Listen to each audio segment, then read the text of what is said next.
Here we are, we're almost 3 weeks away from you guys winning the Super Bowl. Like, what have these few weeks been like? I know you told us you're going to take some trips all over the place. Like, what has the time between then and now been like for you? Honestly, all I've been thinking about is just moving my body. Yeah. So making sure that I can get a good lift in just to move around. And, that's probably been my focus so far, just to let the body rest, but also get some good work in. Yeah. Wow. How you feeling physically? I feel great. Okay. Ready to go, man. Ready to go. Oh, there you go. A lot of games get played, and obviously you guys played in this game a couple years ago. I would imagine feeling is different when you come out of it with a W. Yeah, it feels great. Your body, your mind tells your body that you're feeling good. Right. So, Yeah. compared to 2 years ago, we won't talk about that. AJ Brown put something on Instagram about it not feeling the way that he thought. And the thing that I thought was interesting about it, because I started thinking about, even as a fan, they win, and then a couple of days later, you're just you, right? You wake up, you won the Super Bowl, you're just you. Does that feeling of victory, does that like last? Do you think about that? It sounds like a weird question, but do you feel different after having won that game? Yes. Okay. I think can totally understand where AJ's coming from. I feel the same way. Mm-hmm. It was kind of just like, I don't know if the loss 2 years ago kind of is the reason why I felt like, we won it all. Right. What next or what now? Right. And you realize it's the last game you're playing of the season. You've won it all. So definitely understand AJ's point of view of, just kind of being in the moment is great, being with your teammates and accomplishing the goal that you set out at the start of the year. But, man, it was kind of just like, for me at least, okay, what now? Yeah. Well, you have... I want to know what that feels like. what it feels like to be a champion. I'll tell you what, for me, the reason why I felt like that. Yeah. The reason why I felt like that was because once we started pulling starters out, Landon and I are the only starters left on that O-line out there, and to give respect to the game and the respect to the players who are still on the field on both teams, we just kind of had to stay locked in for the full 60 minutes. Sure. So that's kind of, when everybody was good spirits on the sideline, not to say that we kind of knew it was over, but, everyone was just like, we've done it. 34-0. Yeah. Yeah. Well, everyone that wasn't going back in the game was like celebrating already, and it's just so hard to, block that out, because you got to show respect to the game, and especially the players that you're going to go out there with, and the players that you're still going up against. And for Landon and I, at least, it was just kind of business first, party later. Yeah.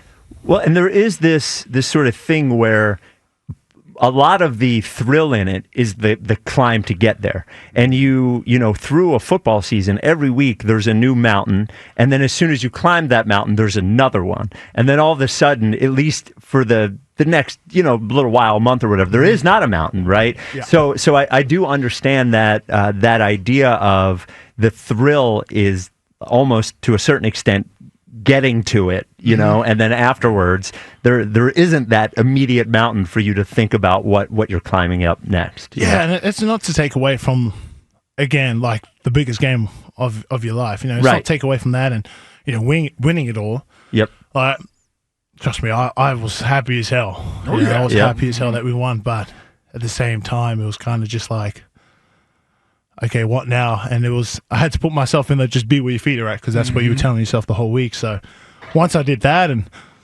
kind of stayed up the whole night celebrating, that was a great night. And I slept on the plane. It didn't really hit me that we had won until the parade.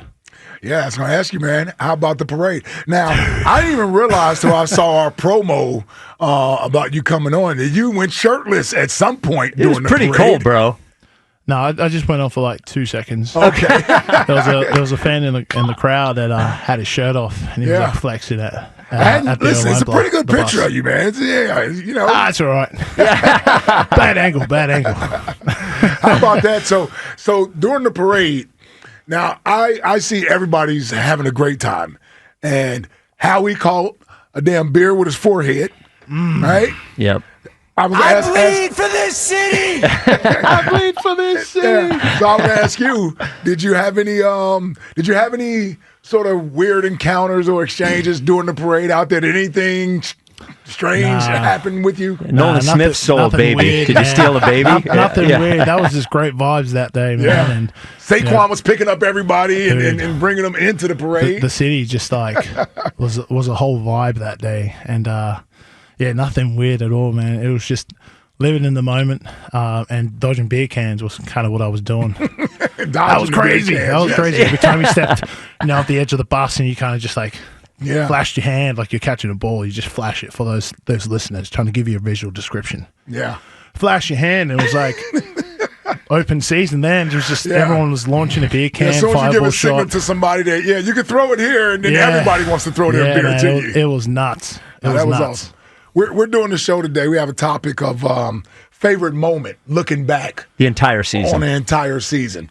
Is there a moment that you reflect back on and you're like, I don't know, this is when you realize how good you guys were, or is there another favorite moment of the season that you kind of like to go back to?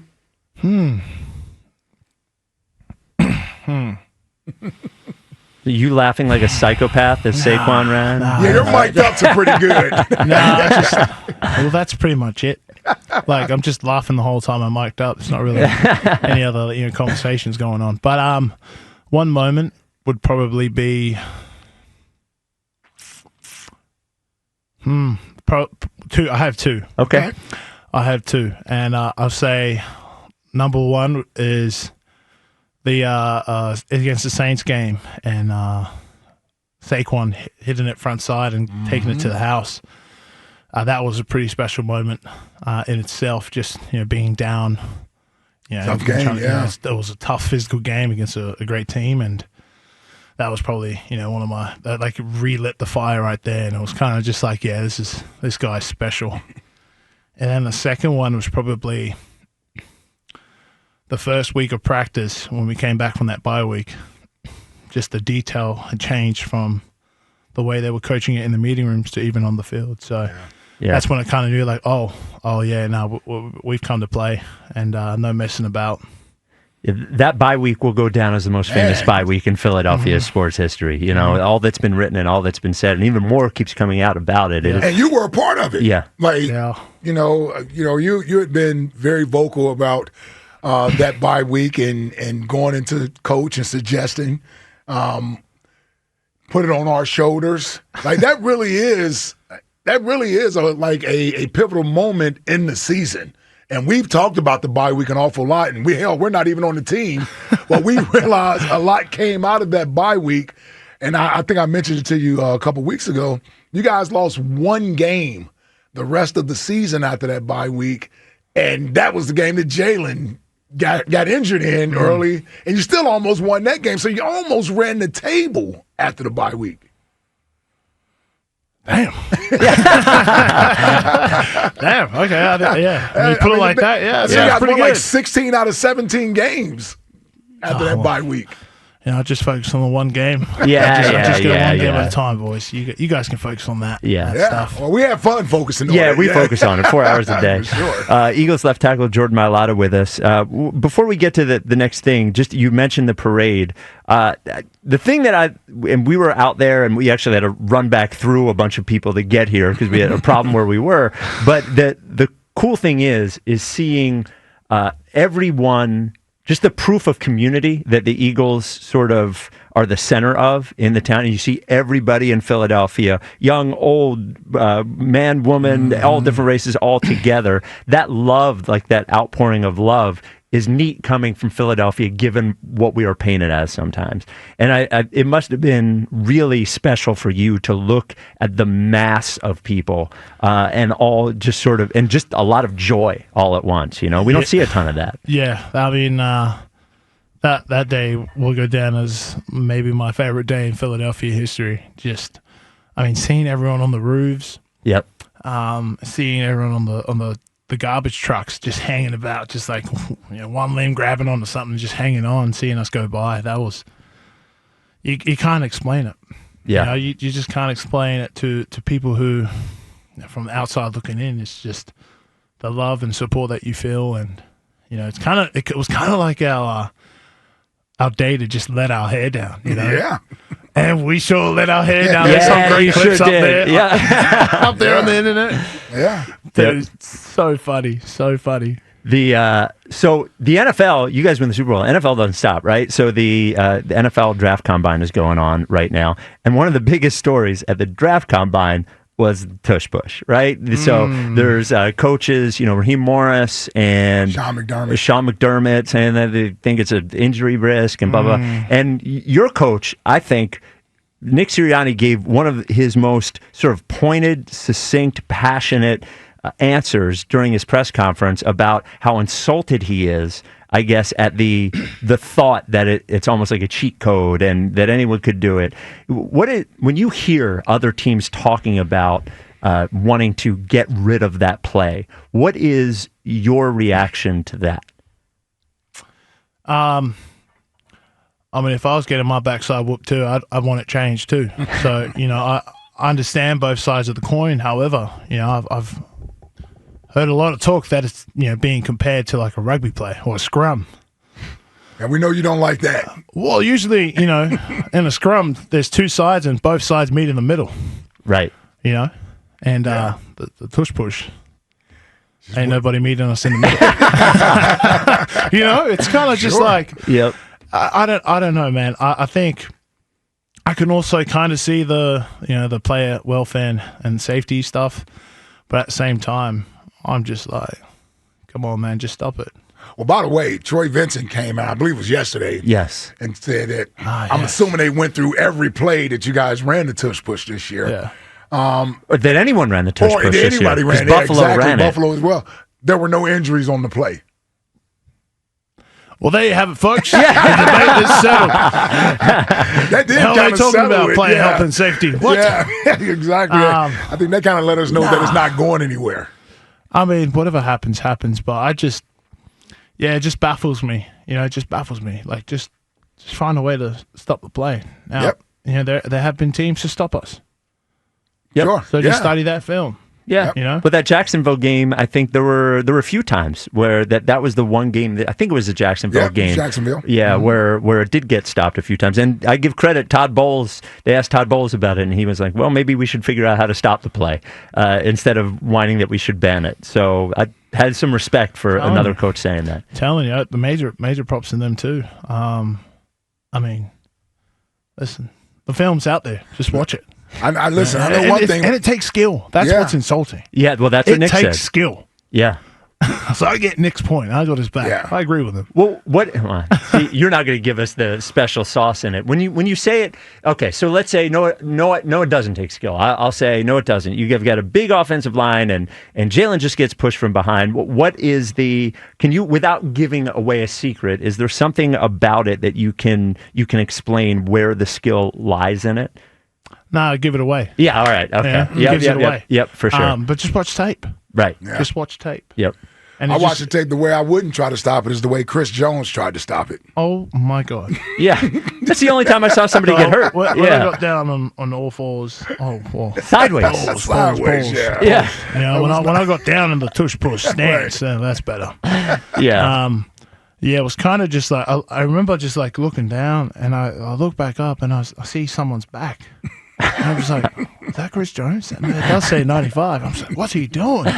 What is he doing? But it's not the first time that we've seen that. Oh, really? Yeah, okay. I believe 2023, last year, we saw the same thing with Washington was doing that too. Oh, okay. Yeah. And then they tried to just jump over it this time. One play. Yeah. Oh, yeah, Louvu had his own idea of how to stop it. Frankie, good old I Frankie. don't know what Louvu was doing. The flying Hawaiian, Yeah. Well, I think one thing, and we appreciate your calls every week this year. Mm-hmm. It was great. You have a great way of being honest and giving us a window into what's going on there. And one thing that you brought up a lot of times was sort of the brotherhood of your offensive line and how you guys sort of fought together, were a unit. And there's one member of that unit that is a free agent this year in Mekhi Becton. Man. Yeah. So can you give us some insight on Mekhi as a player and what he did well and what he meant to the unit? Not Sorry, Howie, but you know, on how meaningful Mekhi was to the unit. Man, I can't begin to explain. You know, I think we kind of knew him as a tackle, you know, and we knew what we're going to get. But then when we made when I say we, you know, I say Stout and management, made the decision to move him to guard, it was kind of just like a question mark. But you could see that if he could learn it, he's got the size and he's got the athleticism to pull it off. And, you know, at first it wasn't easy. And, you know, there were some hurdles to jump over. But, man, I tell you what, the guy just took coaching, went back on the field and kept working on it. And, you know, that I think the biggest saying that we had this year was, I can't be great without the greatness of others. Landon and Cam, because Cam played it right guard in 23. Mm-hmm. So just those two just chipping away at Mekhi and Stout too, just kept molding that piece of clay that by the end of the year, that was the finished product. And he's so special. The player he is on the field, but what I care about most is who he is off the field. And man, he's great human being, man. All you guys are like gentle giants, man. Like you guys, and you don't normally get a physical, nasty disposition from old linemen that are sometimes soft-spoken or, you know, they don't come off as grunts. Smiling. Yeah, well, we're supposed to just be mean mugging the whole time. No, I'm saying that's the perception of the old line. And with you guys, man, all you guys, first of all, you guys are the best interviewers on the team. Like you guys got the personality, all of that, great size. But when you put them pads on and you get on that field in between those white lines, it ain't gentle giant then, man. It's you got a nasty streak to you. Well, there's you know, time and place for work and time and place to just kind of, you know, relax. Give you an example. Jason Peters was here for almost 15 years. Hey man, the goat. Yes.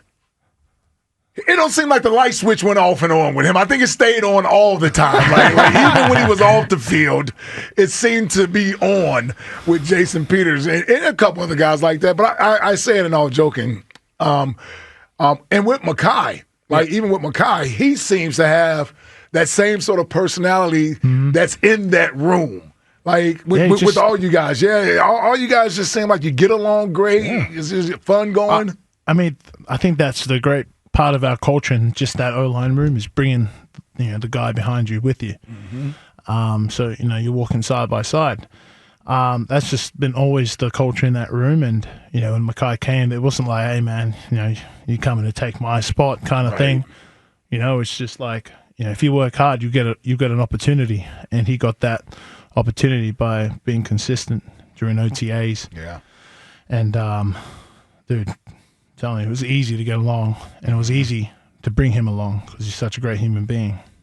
Come on, Howie, bring him back. There you go. There you go. Come on, Howie. Well, Mekhi and Saquon both coming from New York, both different teams, but both situations where they didn't win a lot of games, right? And then they come here with a team as talented as you were.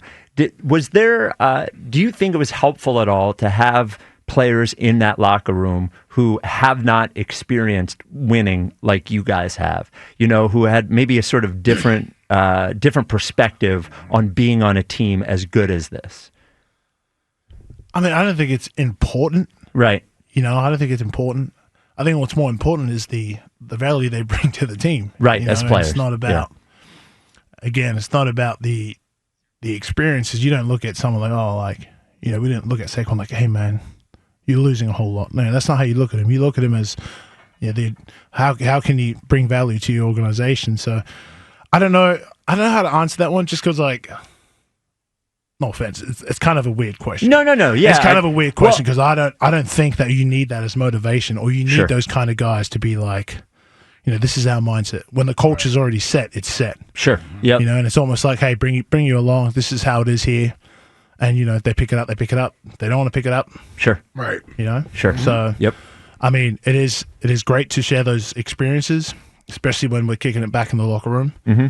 And it's like, then you're able to open those channels and talk about, okay, what was it like there? Yeah. How different was it here? And I think to your question, it is a great point to then, see or be grateful for the position that you're in. I think that's what I meant almost in the I worked in New York when Saquon was there and watched that team a lot, and it's almost like with Saquon specifically, I think just because he's more vocal than Mekhi is, almost you guys don't know how good you have it here almost. Yeah. With so many players being in a winning situation for so long, you can almost take it for granted. And I thought seeing Mekhi crying after the Super Bowl, having reached, and seeing what Saquon, the way that it appeared he felt, having finally found a place where everyone treats winning as the most important thing. It was noticeable to me from the outside almost how they must have felt seeing it, given the perspective that they had, Yeah, 100%. 100% agree. Let me throw this at you. QB1, Super Bowl MVP. Like we talk about you being mic'd up. There are several games where you're mic'd up and Jalen makes a big play, big throw, or a big run, and you're one of the first ones there to celebrate with him, to try to get, a little reaction out of him or pump him up or that sort of thing. So watching him play the way that he played, NFC Championship game, Super Bowl, and doing what he did, getting his just due, I would imagine as a teammate and someone who protects him, you have to feel good for him as well. Oh, man. Dude, do I feel good? I feel great. I feel great about the way he played and the way he kind of just kept to his own the whole year. And I went up to him, and even I went up to him at the Super Bowl. I think it was a great. I can't swear that. Yeah, go ahead. I can't swear. You can say the first letter of the word. So I go up to him after we do the media round, get back in the locker room, going crazy, like a little party in there. And I find Jay. I go up to Jay. I was just looking at him, like shaking my head. I was like, what? And I go, man, how do you do it, man? The bigger the moment, the greater your performance. And he looked back at me. He had a cigar in his mouth. He took a breath in, blew out the smoke, and he said, "That's what the F I do," and walked off. There you go. Oh my God. Hey man, we're in the locker room, man. Come on, you don't have to do me like that, man. Yeah. Come on, man. Shoot. Yeah, he did you like he does us. Yeah, right. Like, yeah. Yeah. I was just like, oh man, this guy he stays cool. locked in. This guy's just locked in 24/7. But I was just so proud of the way he played. Yeah. Just the way he just commanded. Yeah. And it's just we always say he stays, here. Mm-hmm. He's like the definition of just saying, being even a kill. Cool cucumber. Yeah. Even kill. They can't see you on the radio. Yeah, that's exactly. Yeah, I was trying to figure out the word. Yeah. So I appreciate that. Even kill. Cool cucumber. At all times. Eagles left tackle Jordan Mailata with us. So they often talk about how hard it is, and this is shown through results, that how hard it is for a team to succeed the year after losing the Super Bowl. But you guys have now won the Super Bowl, which presents a complete other set of challenges, right? And there's, the reason it's so hard to repeat is, I imagine, getting that same motivation to get there again, and the success of the offseason and feeling like you're, I'm good. What do I need to do? So what is how do you think about approaching looking forward, and how do you, compartmentalize what happened last year when thinking about next year? Last year's already done. Dude, I'm already ready to go back to work. It's a new season. Yep. I'm already ready to go back to work. A lot of the team is. But at the same time, we owe it to our wives and significant others to kind of take a mental break and a physical break. Yeah. But yeah, dude, I've been into the facility all week this week. Just got to get moving around, dude. I'm already there. That's already done. I like that. That moment's gone and past, and it'll forever be etched in history. But for me, I'm already looking on to the next one. Like I didn't know how I would feel after winning one. Yeah. But now I want another one. Yeah. You will have a ring ceremony. Yeah, well then we get here where your feet are at. Wait, when that ring ceremony comes, right. Let's shoot. Okay, let's celebrate it again. Right now. That'll be and then the next morning, back to work. Yeah, that'll be official closing the chapter on last season. But I love your mentality. Obviously, several other key players had that same mentality, which bodes well for you guys as a team, for us as Eagles fans, that you guys aren't resting on your laurels. You're already thinking about trying to do this thing again. That's awesome. I think we just had a lot of fun. Yeah. Like it was like Nick fun put winning us through games, man. Nick put us through the grinder, man, through the blender.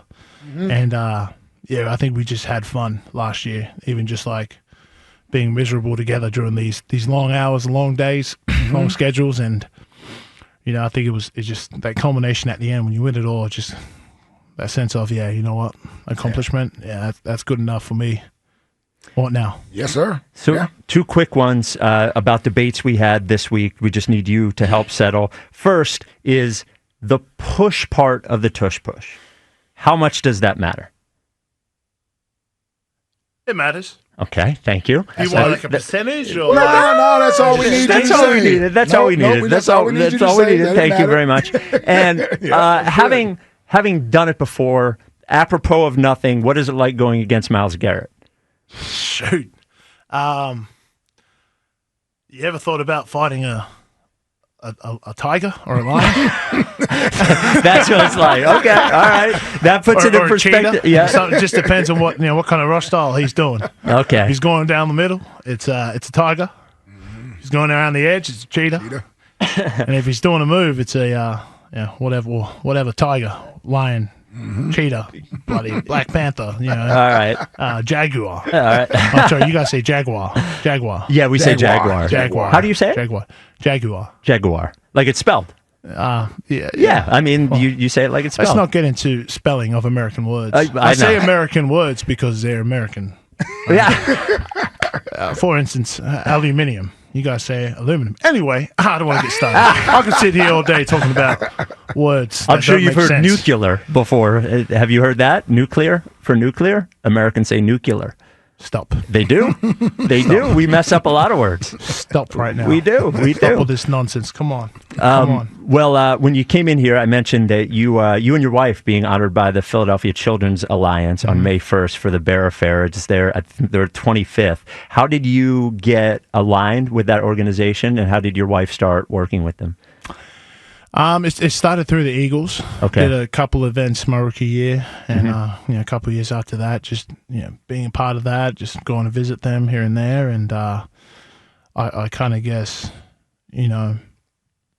as our life developed here in Philadelphia, one day, my wife and I want to start a foundation, but this was just our way of giving back to the community. Mm-hmm.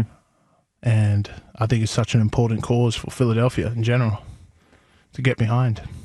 Well, I'm protecting children from the awful things that Philadelphia Children's Alliance does. For those of you who don't know what PCA is, it's a child advocacy center in Philadelphia. They help kids with, primarily they focus on the safety, the healing, and justice for local children. Right. And families impacted by child sex abuse, exploitation, and all that human stuff. Trafficking, child trafficking. So, just another way for my wife and I. And I think just over the years, wifey's now a part of the board. Mm-hmm. So our role has kind of grown in that organization, and just trying to give back. Well, you can get tickets to that at bearaffair.org and find out all the information. There's sponsorship information available as well. Yeah. Well, again, thank you again for your appearances on the show every week, for coming in today. Congratulations.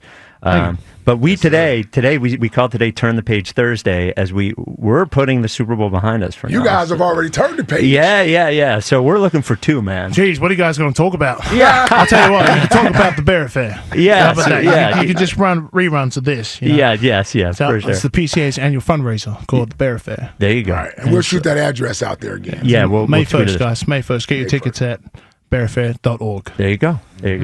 All right, man. Well, all right, Jordan. We appreciate you, brother. Super Bowl champ. Yeah, that's got to get some used to. Right can't take that from you. Going to wear the ring like around? Probably not. I might get mugged. Oh, well, yeah. That's a good point. Especially running around on. Well, you're a big fella. I don't know. I don't know. They're gonna think twice before they do Might it. pick That's someone for sure. else. Yeah. All right, Jordan. Well, all right, big man. Well, thanks so much. We appreciate you, man. The time. We'll have more. It's the WIP Afternoon Show with Ike, Spike, and Fritz.